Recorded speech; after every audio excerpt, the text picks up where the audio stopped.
A verdadeira Arca de Noé está neste local, parte 2, Coisas da Bíblia na vida real.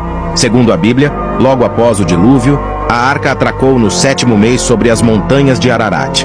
Mas, para contarmos a história completa, vamos voltar ao ano de 1948, onde habitantes de uma vila próxima às montanhas do Monte Ararat, no leste da Turquia, relataram que um terremoto movimentou as montanhas, revelando de repente uma silhueta muito semelhante a uma embarcação de grande porte.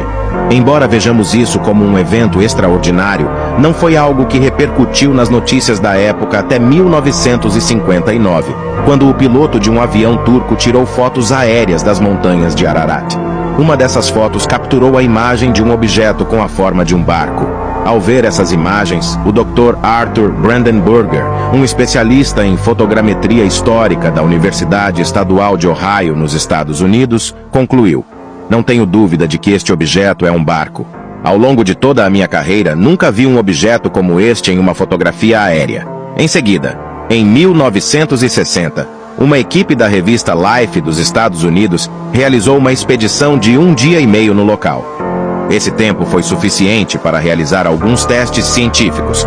Ao chegar, eles fizeram uma explosão com dinamite em um dos lados e, embora algumas madeiras petrificadas tenham sido reveladas, a conclusão deles foi que não havia nada de interesse arqueológico.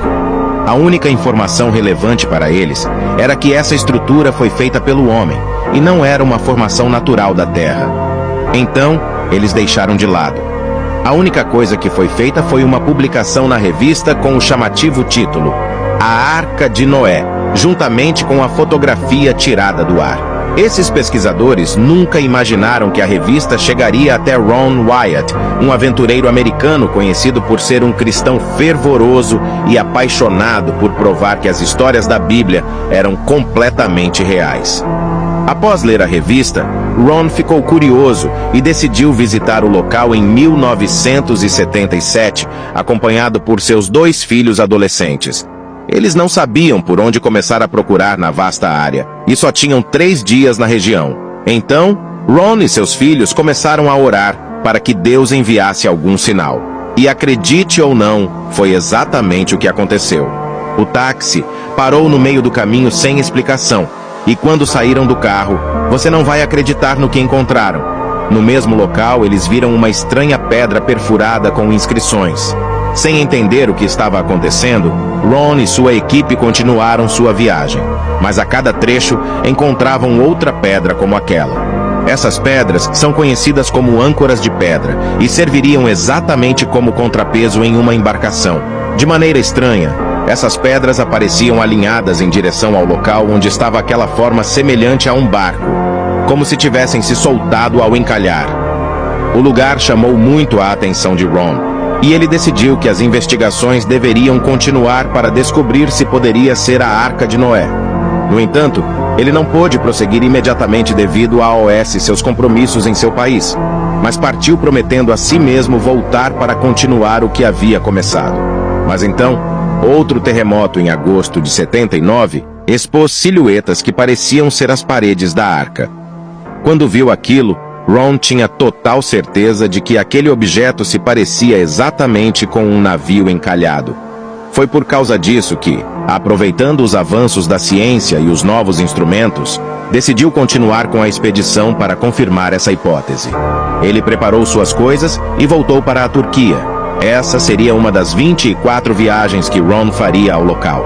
No entanto, havia algo que não fazia sentido para os estudiosos, que eram as dimensões e as medidas da arca. A Bíblia diz que a arca possuía 300 côvados de comprimento, 50 côvados de largura e 30 de altura, com 3 andares, um embaixo, outro no meio e outro em cima. Se convertermos 300 côvados hebraicos para metros, obtemos uma medida de aproximadamente 135 metros. No entanto, após ser medida a extensão do formato de barco nos montes de Ararat, foi obtido 157 metros de comprimento. Em outras palavras, a arca era cerca de 20% maior do que o descrito na Bíblia.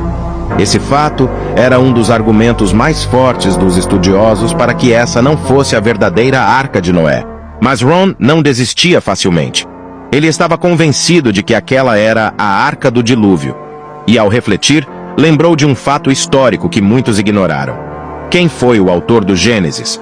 Para aqueles que não sabem, o autor foi Moisés. Embora Moisés fosse hebreu, ele foi criado e educado pelos egípcios.